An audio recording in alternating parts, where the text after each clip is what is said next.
All right, here we go, calculator section. This is officially SAT number 9, if you're following the College Board test. So number 1, what value of x satisfies the equation? So this is just straight up solving. Minus 3 from both sides.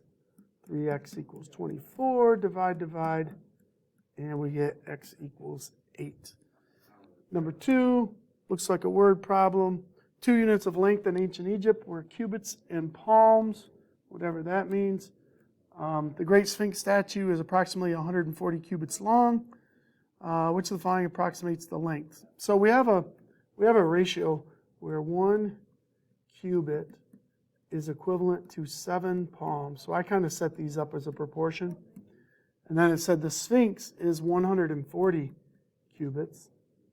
So we're trying to figure out that's going to be x palms. So I'm going to cross multiply. 1 times x is x. So basically we're just multiplying 140 by 7, which would be 980, I believe. So the correct answer there is D. Moving right along, number 3, we have, I'm going to set this one up with a proportion as well. So 2n over 5 equals 10. And then I see this last part. This is what kids kind of forget. There's this extra piece where, you're basically going to solve this part to get n. And then you got to plug n into this one. So don't forget that part. So to solve this, 2n over 5 equals 10. And I'm going to put over 1 just because it'll make it nice where I can cross multiply. So I get 50 equals 2n, divide, and I get n equals 25. Sometimes they have that answer there. Luckily they don't. So now I just got to plug 25 in right here and do 2 25s, which is 50, take away 1. Gives me a final answer of B, 49. So number 4, a couple different ways you could do this one. I could just plug in numbers and try to get the right answer. Or I could actually solve it out. I don't know, maybe we'll just plug in numbers this time. So let's try these. So I'll start at the bottom. I'm going to go the square root of 3 squared. And I'm asking myself, does that equal 3? Well, the square root of 9 is 3. So this one works. If I try 1, if I do the square root of 1 squared, is that equal to 1? Yep, that one works. If I put 0 in, the square root of 0 squared, which is 0, equals 0. That one works. If I put negative 4 in, the square root of a negative 4 squared, well, that's the square root of 16. Does that equal negative 4? Now, sometimes in algebra classes, you may learn that the square root of 16 is a positive or a negative 4. So it might appear that they all work, but on the SAT, they pretty much only recognize the principal root, meaning the positive of that square root. So negative 4 is going to be the one that is not allowed. And be kind of careful on that. It's just kind of the SAT's interpretation of what's going on. All right, so the next question, I got to zoom out a little bit so we can see it all. This refers to question 5 and question 6. So let's see what we have. We have temperature on the left, on the y-axis. We have time. So we have a coffee cup that is heated up, and then they remove it from the heat, and it's just being left to get to room temperature. And it's 10-minute intervals. So number 5 says, of the following, which best approximates the temperature of the coffee when it's first removed? So when it's first removed, that's at 0 minutes. So the temperature is going to be between 180 and 200. So I'm going to select answer D. Number 6, during which of the following 10-minute intervals does the temperature decrease the greatest amount, the greatest average rate? So when does it drop the most? Well, I think it drops the most right here in the beginning. Between 0 and 10 minutes, it drops really fast. And then the drop becomes less and less and less and less until it gets down here to room temperature. Number 7 is a geometry problem. So I think I can kind of zoom in a little bit here to make it a little bit bigger, a little bit easier to see. So it says figure not drawn to scale, so be kind of careful on that. In the figure above, AD intersects BE at C. if x is 100, so I'm going to put in 100 degrees here, what is the value of y? So the big thing to remember is that triangles are 180 degrees. So when I add up what I have, I'm at 120. So when you subtract, that leaves 60 degrees here. And then you can use a property in geometry called vertical angles. Whenever two lines intersect, those opposite angles have to be congruent or equal. So now I've jumped into the other triangle. And so far I'm at 100 degrees. So subtracting from 180 leaves me 80 degrees left for y. So the correct answer there is C. Moving right along. Number 8. Zoom out a little bit here. So we have a line on xy. We have the cost on the y-axis, the distance traveled. It makes sense that the further you drive, the more the cab ride's going to cost. According to the graph, what is the cost for each additional mile traveled? So one way to interpret that is the slope. All right. But we can just kind of look at the graph and pick some points. You know, so like right here, when you haven't went anywhere, it looks like the cab ride costs $3. Well, at 1 minute, or at 1 mile, I should say, we went up to $5. So that was a $2 jump for 1 mile over. And if you notice, it keeps playing out, $2 more for 1 mile. So correct answer here is A. Number 9 looks like a some sort of a statistics or probability problem. They really like these two-way tables, so we're going to kind of get after it.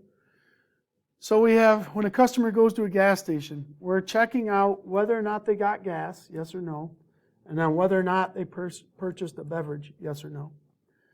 So it says they had 135 customers on a Tuesday.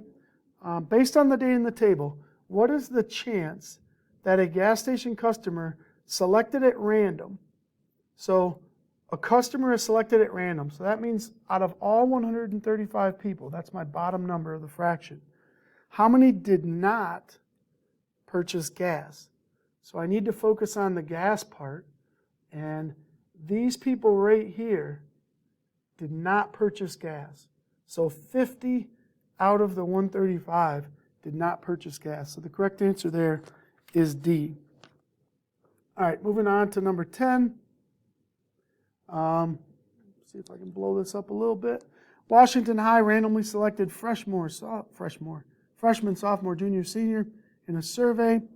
A quarter are freshmen, 1/3 are sophomores, and then half of the remaining were juniors, and there was 336 total. So let me just kind of jot down what we have. So we have freshman, we have sophomore, we have junior, and we have senior, and we need a grand total of 336. A quarter were freshmen. So if I divide 336 by 4, that will give me, what's that? 4 goes in there, 84. So it looks like I have 84 freshmen. I did 1/4 times 336 or divide by 4. 1/3 are sophomores. So 3 goes into there, 112. So I have 112 sophomores. And then the other 2 get split in half. So let's add up what we have right now. 84 and 112. So far between these two, we're at 196. So if I subtract 196 from there, that gives me, looks like 140. So there's 140 split between the junior and seniors, and it says half of those are juniors. So we're at 70 juniors, 70 seniors. So how many were seniors? Correct answer is D, 70. Number 12. Actually, I got to go down to number 11. Almost skipped number 11. Number 11. A plant is currently 20 centimeters tall. That's plan A. B is 12. So let me just kind of jot this down here so I don't forget. A is 20 centimeters. B is 12 centimeters. So it says the ratio of A to B, so let me just put that in a fraction. The ratio of A to B is equal to the ratio of C to D. And plant C is 54. And we don't know D. So again, this is quite often in this test I've set up a proportion. So I need to cross multiply. 20x is 54 times 12, 648. Divide both sides by 20. And it looks like it's going to go in there roughly 3 and a little bit. So I'm going to go with the correct answer is A when I divide that out. Number 12, biologists found a new species of pale shrimp at the world's deepest undersea vent, the BB vent field. The vent is 3.1 miles below the surface. How many kilometers is that? And then they give me a conversion. So there's two ways to do it. I'm a proportion guy, so I would say, hey, 1 kilometer is 0.6214 miles. So that's my conversion they give me. And then they tell me I have 3.1 miles, and they want to know how many kilometers that is. So again, I'm going to cross multiply, and I'm going to get 3.1 equals 6.6214x. Divide both sides by 6214. Divide by 0.6214. Pop that in the calculator. You're going to get an answer of 5. Now, if you're a cross-country runner, you probably know this by heart, because if you run a 5K race, that's about 3.1 miles. So people that run probably would have recognized this conversion and may not have even had to do any math, just because it's kind of in their prior knowledge. Number 13, a cargo helicopter delivers only 100-pound packages and 120-pound packages. So let me kind of just sketch this out. So we have 100-pound packages, and we have a little bit bigger ones, 120-pound packages. And so I'm going to kind of call this X and Y. I'm going to call those packages X. I'm going to call every one of these Y. For each delivery trip, the helicopter has to carry at least 10 packages, and the total weight has to be under 1,100. So what is the maximum number of 120-pound packages? So this is kind of like a system of equations, because we have two things going on. We have one equation that's going to involve the number of packages, and then the other one that's going to involve how many pounds. So there's a weight part. So we know the number of packages is at least 10. So I'm going to kind of set this up, and I'm going to say the X packages plus the Y packages. I'm just going to put equals 10. Technically, it would be greater than or equal to, but I'm not going to worry about that right now. And then we need to get the weight. Well, if X is the number of 100-pound packages, I do 100 pounds times the X packages plus 120 pounds times the Y packages, and I know that's got to stay under 1,100. So this isn't too bad of a system to solve. We're trying to find the 120-pound. So basically, we're trying to figure out Y. So I'm going to eliminate X. I want the X's to eliminate. So I want to get their coefficients to be opposites. So I'm going to multiply the top row by a negative 100. So that'll give me negative 100X, a negative 100Y, and this is going to be a negative 1,000, negative 1,000, let me see, negative 1,000. Screwing up on my math here. Yeah, 100 times 1. Actually, it's going to be negative 100. Yeah, negative 100 times 1 is negative 100. So now I add them up. I'm like, all right, what do we got? You are gone.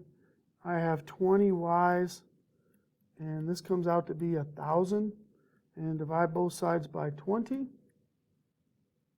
Kind of get rid of those. 100 divided by 2 is, that can't be right. What did I do wrong?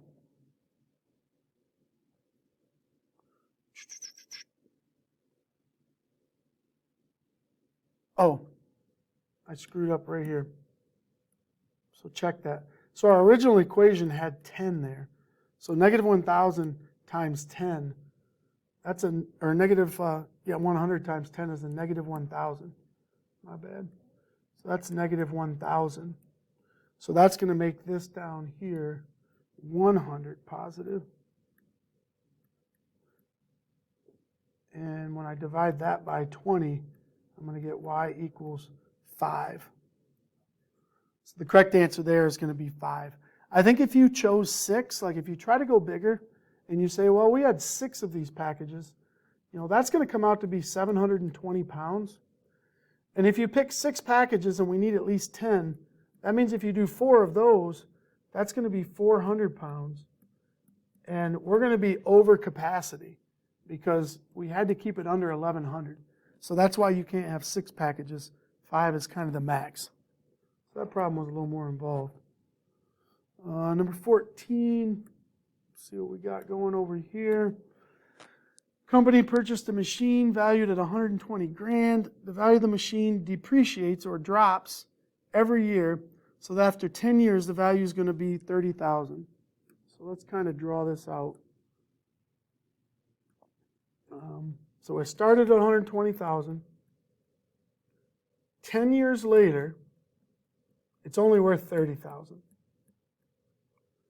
So which of the following equations gives the value in dollars t years? So I want to come up with a formula that will calculate, if I put in 7 years or 20 years or whatever. So I'm going to use this fact that I dropped, when I subtract these two numbers, I dropped $90,000 in 10 years. So dividing that out, that means we dropped $9,000 per year. So I should be able to write an equation. We have our starting amount. Then we drop $9,000 multiplied by every year, where years are t.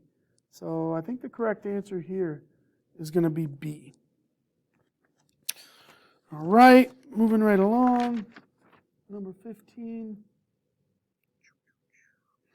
Line M in the xy plane contains points 2, 4, and 0, 1. Which of the following could be an equation?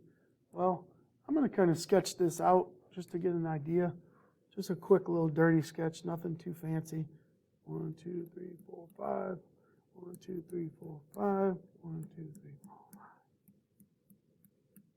Probably could do it without sketching it, but I'd rather sketch it just to see. So 2, 4 is right there. 0, 1 is right there. Which that point 0, 1 is really helpful because that just gives me the y-intercept. So whenever the x is 0, that tells you what the y-intercept is. So I know the y-intercept is at positive 1. So I know the back number in equation. Remember the standard or the slope-intercept form of a line. This back number is your y-intercept. So right now I know the answer is going to be right here. The slope, though, if you wanted to go a little bit further, it does rise 3 as it runs 2. So that's where they get the slope of 3/2 as well. All right, so moving right along, number 16. It says in the expression above, A is some number. The expression is equivalent to bx, whatever that is. So I know this thing equals bx. And b is also some number. What is the value of b? Well, there's a lot of letters going on here. Not really sure what to do, but I imagine there's some algebra. So I'm going to just try to FOIL this thing out. I'm going to try to do distributing. So that right there will be 4ax squared. And then that's a minus 4x. And then this is a positive 4ax. And this is a negative 4. And then I just kind of bring along the negative x squared, the positive 4. And that equals bx. Well, right now it's a little confusing what's going on. I can clean up on the left side. I do see some things that cancel. I do see a negative 4 and a positive 4. So I can kind of ignore that right now. Now the other thing I notice is there's no x squared term on the right. So somehow it's supposed to cancel on the left. So when I look at, I have this x squared term, and I have this x squared term, somehow I need those to cancel. And this is a negative 1x squared. So somehow I got to make this one come out to be a positive 1x squared to get those to cancel. So basically, when does 4a equal positive 1? Well, if I divide both sides by 4, I'll get a quarter. But they don't want a, they want b. So let me kind of put a quarter in. If I put a quarter in here, that wiped out with this. So now I'm down to negative 4x plus 4 times, I now know what a is, it's a quarter, equals bx. So this is negative 4x plus 1x equals bx. And negative 4 plus 1, that's a negative 3x equals bx. So now I can see that b must be equal to negative 3. That was rough. I don't expect many people to be able to get that problem. That's a tough one. Number 17, let's see what we got going on here.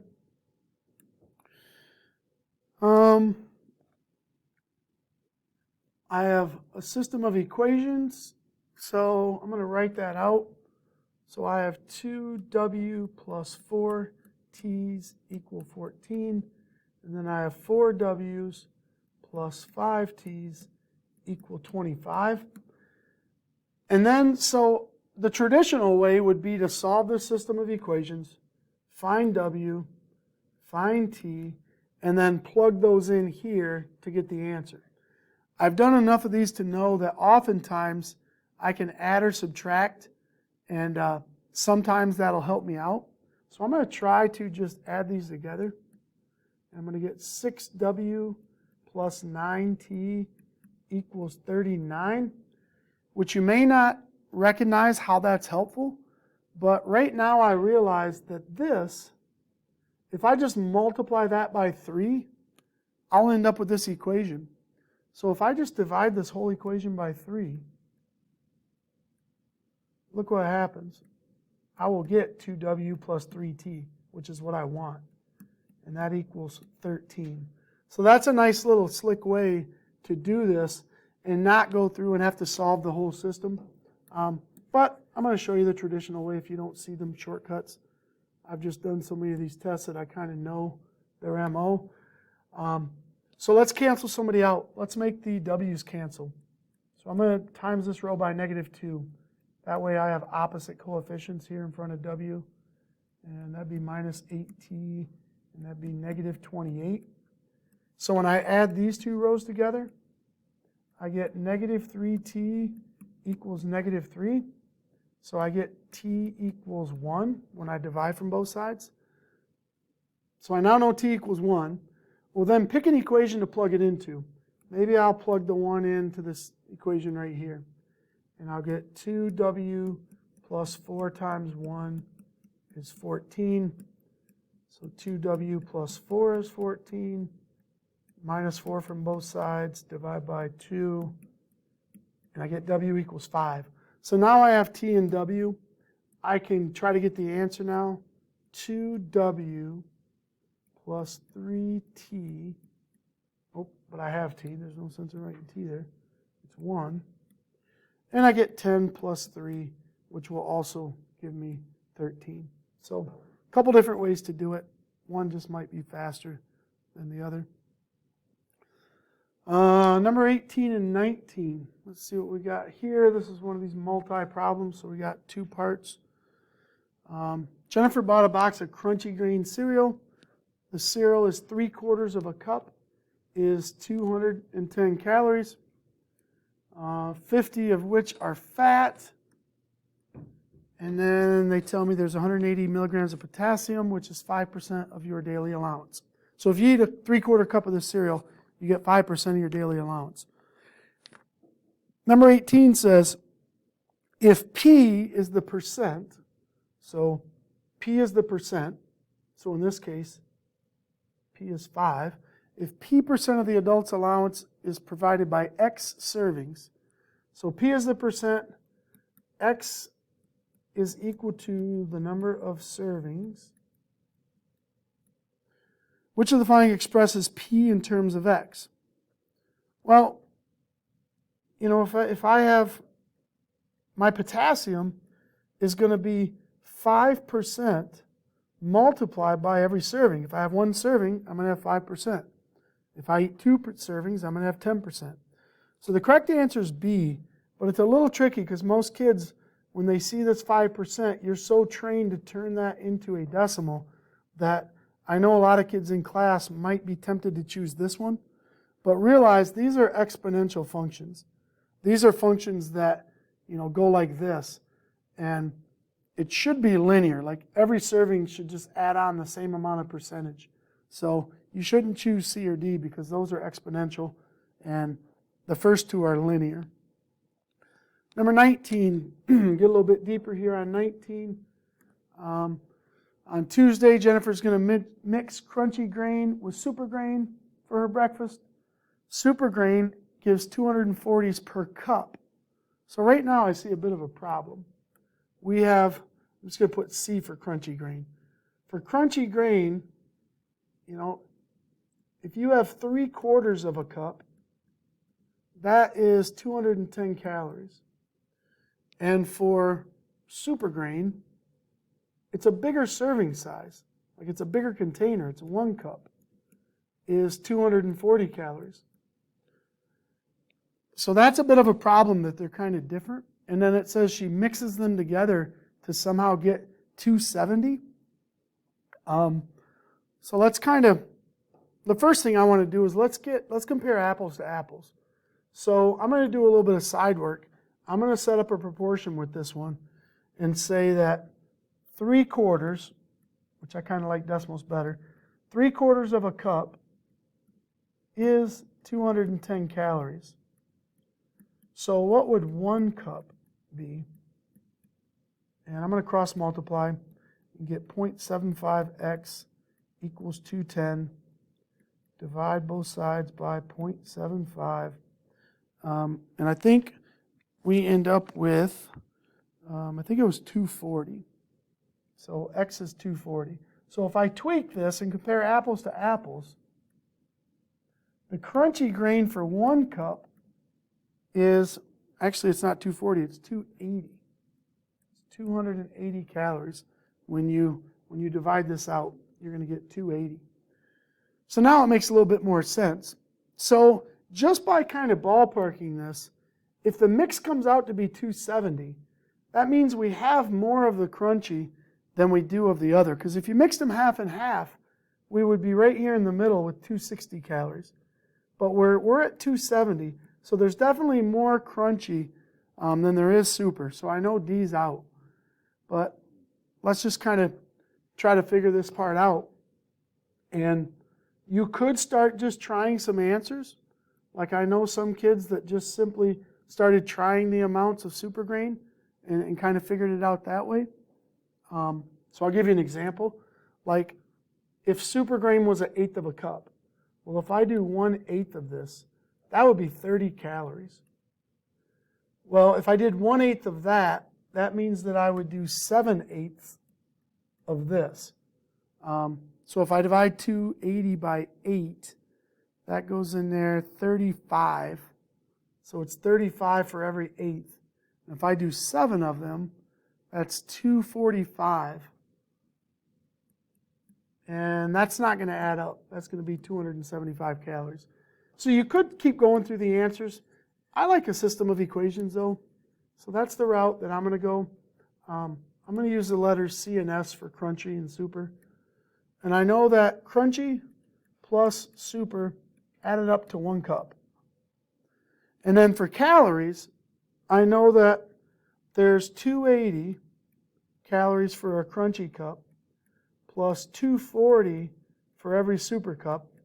And I need it to come out to be 270. So I'm going to do a system of equations here. And I am going to try to cancel somebody out. So since we're looking for super, I'm going to cancel out the C's. So I'm going to multiply this top row by negative 280, negative 280, negative 280.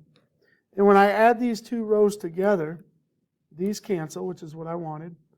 And I get negative 40s equals negative 10. And then divide both sides by negative 40. And you get 1/4. So the correct answer is 1/4 of a cup. So correct answer is B.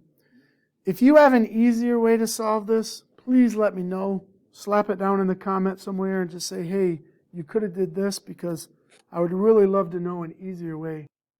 All right, number 20, the last one from this crunchy grain cereal problem, says, which of the following could be the graph of the number of calories from fat as a function of the number of servings of the cereal?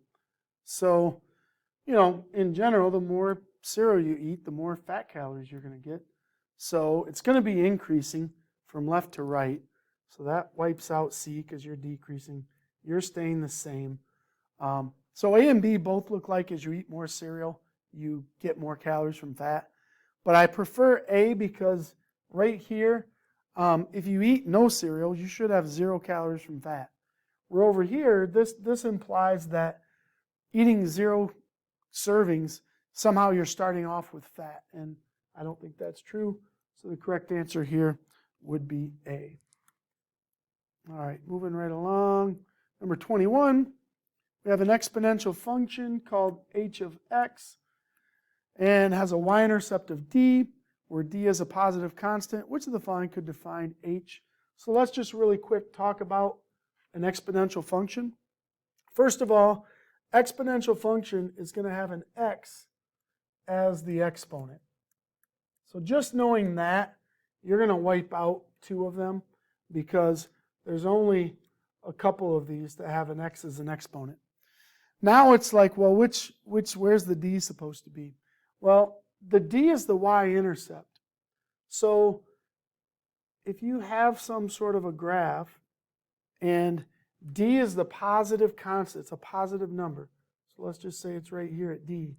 Exponential means you're going to double or triple, or you're going to go up faster and faster as you move to the right. If you remember your powers, anything to the 0 power is 1. So like let's say you have 10 to the 0 power. Well, it's 1. If you're 80 to the 0 power, you're 1. If you're x to the 0 power, you're 1. So at the very beginning, if this is the x-axis and I plug 0 in for x, my whole thing's going to come out to be 1. That really doesn't help me, I guess, in this situation. Some problems it does. But the big thing that I think will help you with is all of these exponentials, your first number should be your starting amount, your starting number. And then you're going to have some sort of a growth here. And formally, it's like 1 plus whatever your percentage is. Because if you multiply a number by 1, it doesn't grow. It just stays the same. And then x is your kind of your time component over here. So if at time 0, when x is 0, our starting amount is d. So the d should be in the front position. And then our growth in this case is 3. So it would be 1 plus 200% growth. So 1 plus 2.00, 200% growth. So this thing is tripling. So the correct answer is going to be D, mainly because that is your starting amount there in the front. A kind of has the 2 flip-flop, and D is actually the growth and not the y-intercept. So the y-intercept is always your starting amount. Moving right along, number 22. The weight for 15 horses were reported. You have a mean, median, range, standard deviation. The horse with the lowest weight weighed 10 pounds less than they reported it. So which one of those 4 is going to remain unchanged? So visualize, you have all your horses. You weigh them all. And you write it out from smallest to biggest. Let's say the lightest horse is 500 pounds. And then you're like, this horse is 520, 550, and so on and so forth, until you have a total of 15 horses there. Well, let's just kind of go over what these are. The mean is the average. So to find the mean, you're going to total up all the weights, and you're going to divide by 15. The median, well, that's the middle number. So that's going to be some number right in here somewhere. And to find the middle number, you can just take how many there is and add 1 and chop it in half. That's kind of a rule you can use. So the middle number is going to be the 8th horse. That's going to be the median weight. The range is going to be, so the range is when you do the highest value minus the lowest value. And then standard deviation, if you want to just think about that, is the spread. So standard deviation is just how spread out the data is. Well, if our smallest horse, the 500-pounder, was really supposed to be 490, so we take out the 500, we put the 490 in, which one of those doesn't change? Well, the mean is going to change because your total is going to be a different number because now you have 490 instead of 500. Your median is not going to change because the middle number is still going to be the middle number. The range is going to change because your lowest number is now different. And your standard deviation is going to change because it is more spread out than it was before. So the correct answer there is B. Number 23. What we have here at the near end of the U.S. cable show, the host invited viewers to respond to a poll.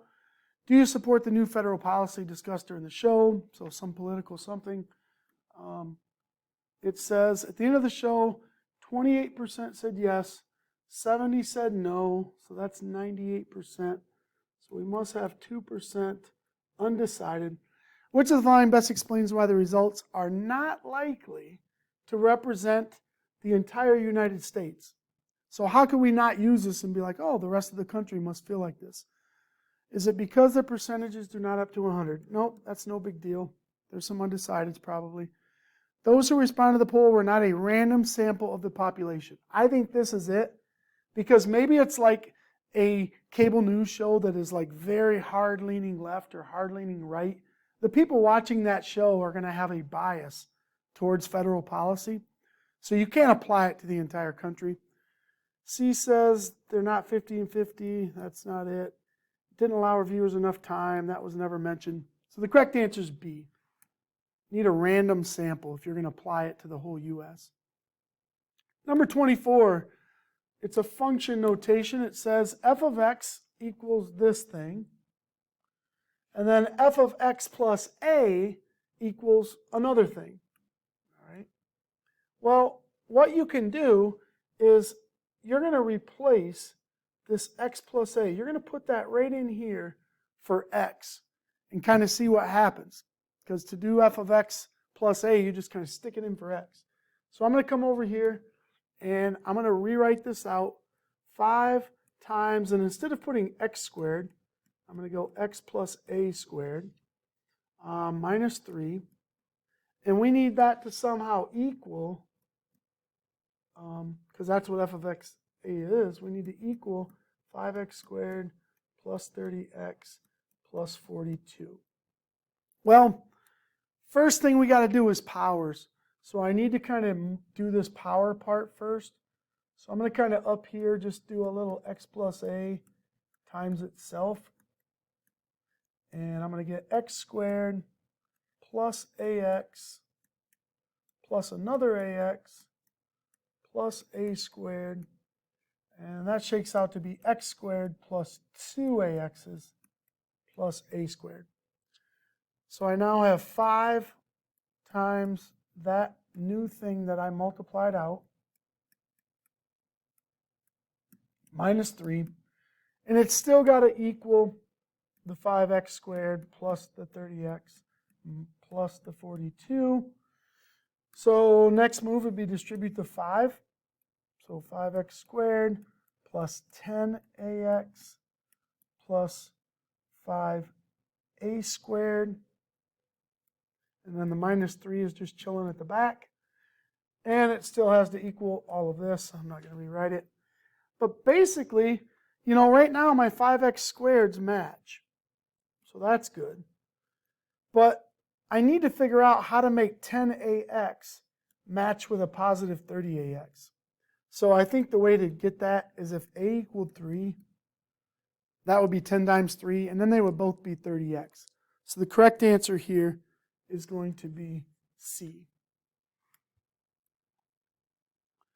Number 25, if the sine of some degrees is a, which of the following must be true for all values of x?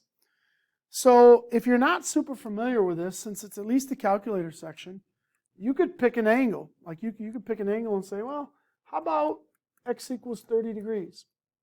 And stick it in there and try it. So the sine of 30 degrees, when you punch that in your calculator, it'll say 0.5. So you chose an x of 30. Well, if you plug these in here, you know, if you plug 30 in right here and do the cosine of 30 degrees, I'm just going to punch it in my calculator real quick. Cos of 30, I get 0.86. So that's not 0.5. And I could just keep going here. So I could put in 30 degrees. So that's going to be the sine of 60. So sine of 60 is 0.866. So that's not 0.5. If I put 30 in here, that's the cosine of 60. Cos 60. Boom, I get 0.5. And if I try it in this last one, 30 squared is 900. So if I try the sine of 900 degrees, that gives me 0. So that one doesn't work. So I see the correct answer is C just by trying numbers. But the bigger picture is there's something called the complements theorem. So that the sine of one angle, for instance in this case, the sine of 30 degrees is always going to be equal to the cosine of his complement. All right, they're going to be the same thing. Complements just mean you add up to 90. So for instance, the sine of 23 degrees is always going to be equal to the cosine of 90 minus 23, or what's that, 67? So the sine of one angle is always going to equal the cosine of his partner that adds up to 90. Just kind of remember that, and you'll be in really good shape.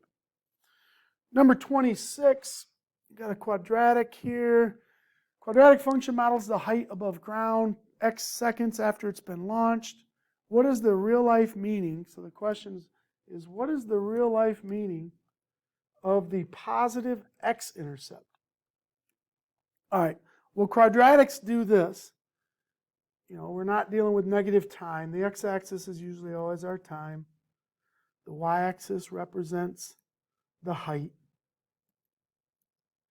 And at time 0, so when x equals 0, if I put 0 in up here, well, that's going to wipe out the two first terms. So the height's going to be equal to 10. So I know that this projectile is starting from a height of 10, because at 0 seconds, h equals 10. Well, then what's going to happen is all quadratics go up, they hit a maximum, and then they come down, they hit the ground. So they want to know, what does the x-intercept represent? Well, the x-intercept represents the time when the height is 0, when it hits the ground. So the correct answer here is going to be D. They like to ask all of these questions. So like the time at which the projectile reaches the maximum height, well, that would occur right here. That would be the answer if it was C. That's the time when it reaches the maximum height. What is the maximum height? Well, that's going to be this y value right here. That would be the maximum height. And then the initial height was right here where we started. So that would be the 10. So the correct answer here is D. 27. In the xy plane, the graph of a polynomial crosses the x-axis at 2 spots. So let's kind of sketch a little graph of that. So we have this graph, and a polynomial crosses the x-axis at 2 points, a comma 0 and b comma 0, and a and b have to be positive. So let's just say it crosses right here at a, and it crosses right here at b. So these are the solutions, or the roots, or the zeros. Well, there's something that's true, that if you know where the zeros are, you always know that x minus the zeros have to be factors of the equation. So I know that those two are in there somewhere. So this one, the correct answer is going to be A. I mean, if you used real numbers and I said, hey, there's a quadratic that cuts through at 1 and it cuts through at 4, I could figure out that x minus 1 times x minus 4, when you multiply that thing out, x squared minus 5x plus 4, that's going to end up being a quadratic that kind of cuts through here somehow. So it's just knowing the relationship between zeros and factors. Number 28, we have a quadratic graphed in the xy plane. Which of the following characteristics is displayed as a constant or as a coefficient in the graph? So the constant, it said it could be a constant or a coefficient. So this is the constant. And then when they say it could be a coefficient, that would be the 3 or the 6. So either the 3, the 6, or the 2 represents the y-coordinate of the vertex, the x-intercept, the y-intercept, or the x-intercept of the line of symmetry. All right, well, if you have a graphing calculator, you could just punch this thing into a graphing calculator and you'd be good to go. You just graph it out and you could see a picture of it. If you don't, you're going to kind of need to be able to graph this thing by hand, which, depending on your algebra skills, kind of where you're at. I like to do this. So I know that the line of symmetry, all quadratics are in the form ax squared plus bx plus c. And the line of symmetry is always, the x-coordinate is at negative b over 2a. So when I look at this thing, negative b, that's negative 6, over 2 times a, which is 2 times 3. So it looks like it's at x equals negative 1. So I kind of have an idea about this graph. It means that right here at negative 1, we have a line of symmetry, a fold line for our quadratic. Okay? So we got this fold line. And if I want to find the vertex, I plug negative 1 in for x. So I go up here to this equation and I stick negative 1 in for x.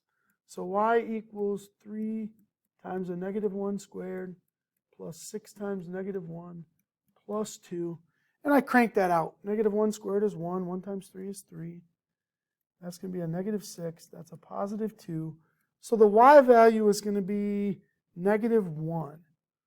So it looks like my vertex is going to be at x equals negative 1, y equals negative 1. So there's the vertex. All right, that's the lowest point. I don't see a negative 1 anywhere up here with those 3 pieces that we talked about, the constant or the coefficient. So I know it's not the y-coordinate of the vertex because that's negative 1. The x-intercept, y-intercept, still not sure. It's not the x-intercept of the line of symmetry because that crossed at negative 1. So I'm down to a 50-50. Well, something I could do is, how about we check and see what happens at x equals 0? If I put 0 in here and 0 in here, I get y equals 2. Kind of think about a table. I put 0 in for x and I got y equals 2. So that's going to cross right there. And then just because of how quadratics work, I know that they're symmetrical. I can flip it across the line. So I kind of now have a better idea of what's going on here. And it looks like that 2 does show up right here. So, and that's the y-intercept. So I believe the correct answer here is going to be C. The x-intercepts are fractions. They're right there, and they're not going to show up as a constant or a coefficient there. So that was a little bit tough. Graphing calculator would probably make it a little bit easier. So moving right along, number 29. This one.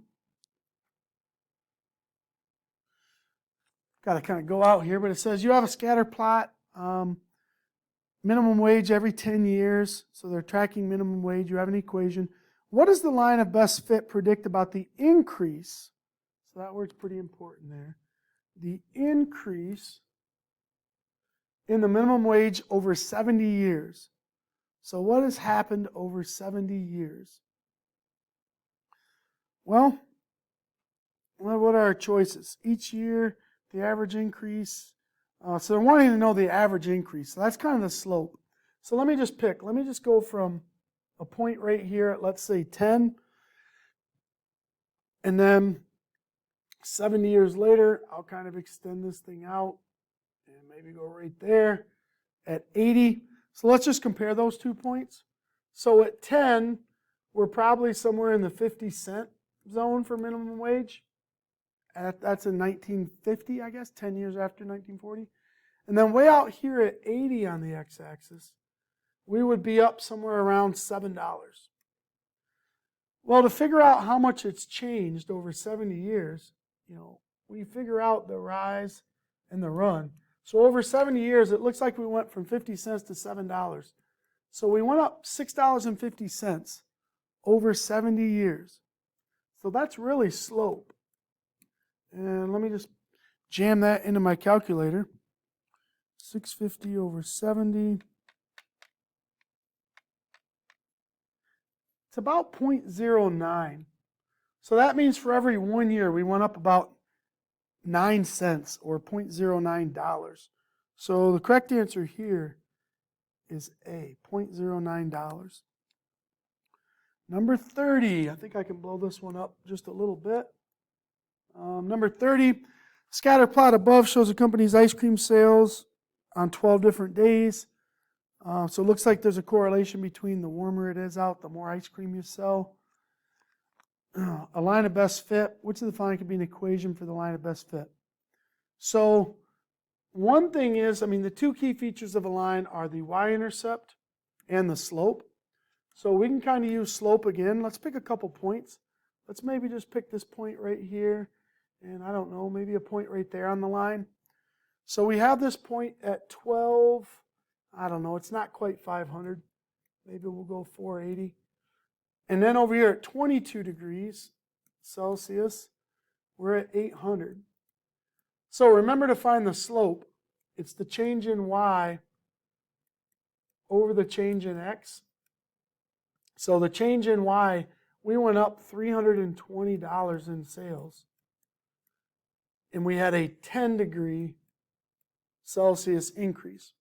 So just by dividing that out roughly, I'm getting somewhere of about 32 as my slope. So 10 doesn't make sense, 0.03 doesn't make sense. So these two have a good slope. Now I need to look at the Y-intercept. Be very careful on this problem, because if you notice, this isn't 0, it's only at 10. So really there's a piece of this graph missing. This graph basically, goes, you got to go way over here further. If this is 10, this would be like 8, 6, 4, 2, like 0 would be way over here. So the y-axis is actually, way over here on the graph.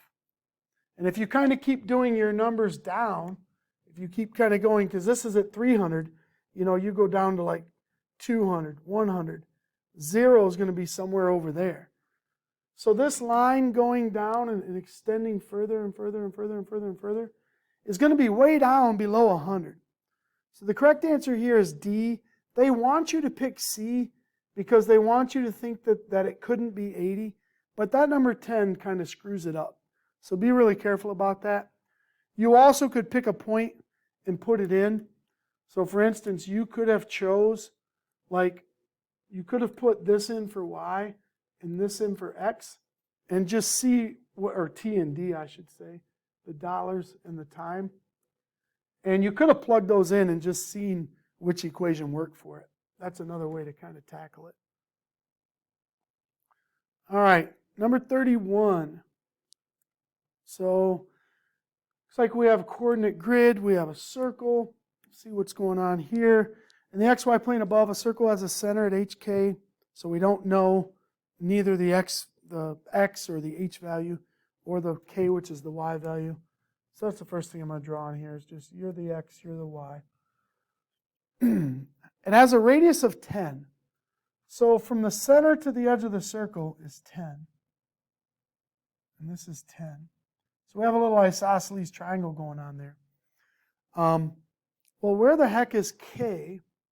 So K, if I drop right down there at 90 degrees, this is the H value, and this height over here is the K value. And it says, what is the value of K? So they want to know the height of that little red piece in there.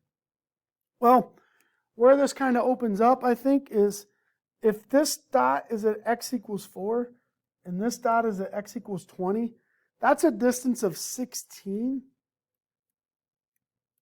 And if you split that in half, that would make this side to be 8 and this side to be 8. And now you could use the Pythagorean Theorem if you wanted to.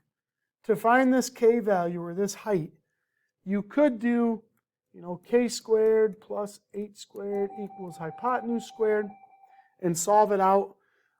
Something I would definitely, anytime you do the Pythagorean Theorem, always know that 3, 4, 5 is a Pythagorean triple. And standardized tests love to use 3, 4, 5, or if you multiply that row by 2, 6, 8, 10 is his big brother. There's also a 9, 12, 15. You could keep going, times by 3, times by 4. So I know the correct answer for this one is going to be 6. But we could have worked out the Pythagorean Theorem too. Maybe I'll just quickly do that just to show you. So K squared plus 64 equals 100. Subtract 64 and take the square root of both sides, and you will get K equals 6. All right. Moving on down, number 32. Looks like we have y-intercepts and slopes here. So what do we got going? Line L has a y-intercept of -13 and is perpendicular to the line with the equation y equals -2/3 x. If 10b is on the line, boy, that's a lot to keep track of. So let me just I like to sketch this thing out, see what's going on. So we have a y-intercept of -13. So that's where we cross the y-axis. So this is my line L. And perpendicular, so this basically just gave me a point. This kind of told me what the y-intercept was. So if I'm thinking like y equals mx plus b, I know that this back number, my y-intercept, is going to be -13. So I kind of got that little piece going for me right now. And then here's the key to the whole problem, is if you're perpendicular to a line, you find that line's slope, which is the number in front of x. That's the m number. That's the slope. Well, perpendicular, you need to be an opposite reciprocal for that slope. So that's a fancy thing, just basically saying change the sign and flip the fraction. So if this line slope has a -2/3, I need to change it to positive, and I need to flip it. So my slope for line L needs to have a slope of 3/2. So my line's got to be y equals 3/2 x, and then put in my y-intercept. Well, then it says, hey, 10 comma b lives on the line.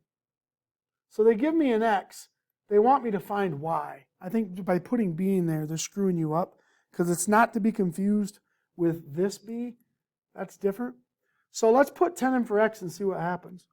Y equals 3/2 times 10 over 1 if it helps you, minus 13.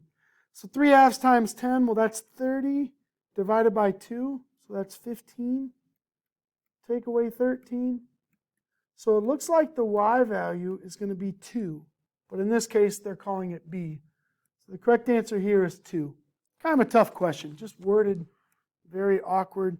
Probably don't get asked questions like that in algebra class. All right, next question. We have blood type, human blood classified into 4 blood types, A, B, ABO, characterized by positive or negative of the rhesus factor. Table above shows the distribution of blood type If one of these people who is rhesus negative is chosen at random, all right, so we're only looking at rhesus people who are negative. So out of these 4 blood types, if one of those people are at random, well, unfortunately, we don't know the total of the people. We know that it's 7 plus 2 plus 1, so we got 10, plus however many X is. That's all the people chosen at random. What is the chance that they're going to have blood type B? Well, blood type B, there's 2 people out of that random group.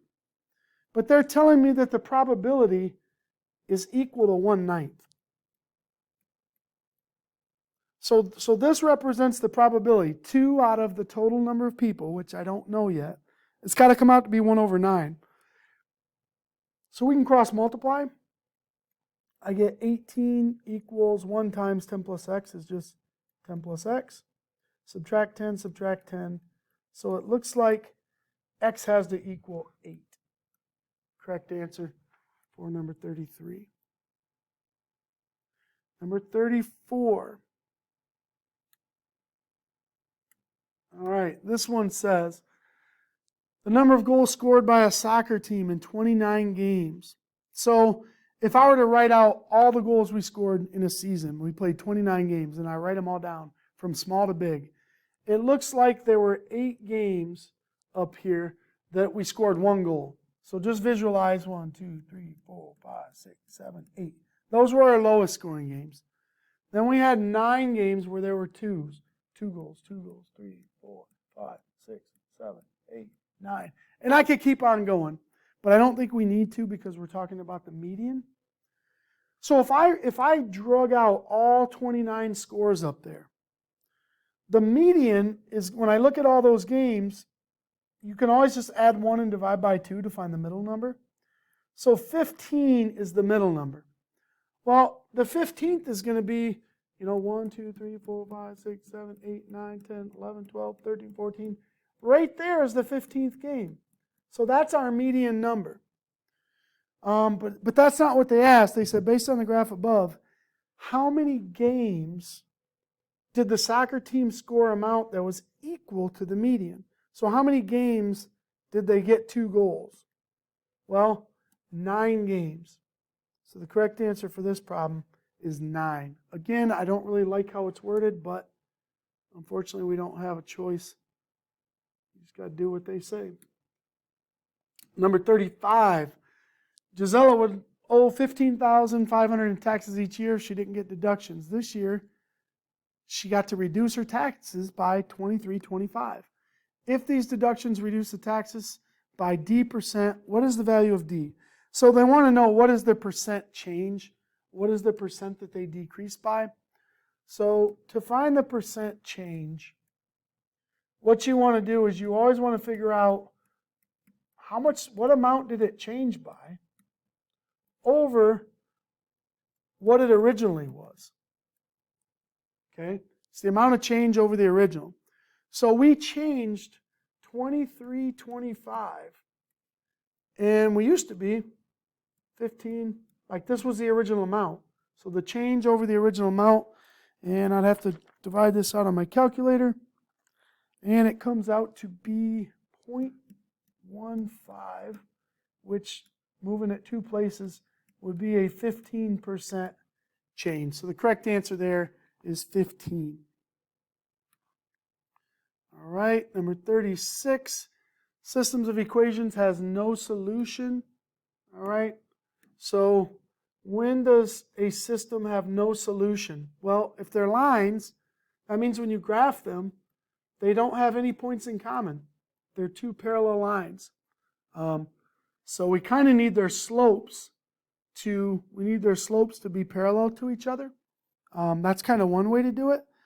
Another way to do it is you want the left-hand side, you want the x and y side to be exactly the same, but you want the number side to be different. All right? So for instance, if I could get x plus y equals 8 and x plus y equals 6, those lines are going to have the same exact slopes, but they're going to have different intercepts. So I'm trying to figure out when that happened. So I don't like fractions. So the first thing I'm going to do is I'm going to multiply by the common denominator, which is 4. So I'm going to multiply everybody by 4 up here. So that gives me 12 divided by 4, which is just 3x. And 4 divided by 2, which is 2y, equals 48. And on the bottom, I have ax minus by equals 9. Well, I already got what I want over here. These two are different, so that's cool. And it looks like a's got to be 3, and b's got to be 2. So what's a over b? It's 3 over 2. Or I think they would probably accept 1.5. I think that's the easiest way to kind of do this problem. Number 37, number 38, all the way here on the back. So we got tourist arrivals comparing 2012, 2013. And let's see what we got here. It says, based on the information given in the table, how much greater, so one number's got to be so much bigger than the other, so this is subtraction, was the median in 2013 compared to 2012? Well, first thing, in 2012, luckily it looks like these numbers are going from big all the way down, not quite going from big to small, almost. There's kind of a, so first of all, we have 9 countries. 1, 2, 3, 4, 5, 6, 7, 8, 9. So the fifth number. So if I write these from big to small, everything looks good except for these two need to be reversed. But that shouldn't affect the middle, because I think the middle of these guys is 46.4. Let's check the other side. Bigger, bigger, bigger, bigger. 37, 31, 32. So these two need to be reversed. But again, that's not going to affect the middle. So luckily, those are the middle numbers. So how much greater? Well, 47.7 minus 46.4 is 1.3. So the correct answer for 37 would be 1.3 million. Let's go check out the next one. The number of international tourist arrivals in Russia in 2012 was 13.5% greater than 2011. Now, unfortunately, we don't know 2011. We're talking about Russia here.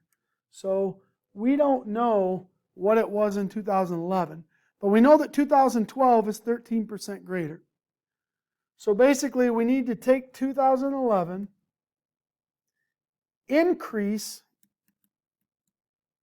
2011 by 13.5%, and that will equal the 2012 number. So I know the 2012 number, it's 24.7. I don't know the 2011 number, but I know how to increase a number.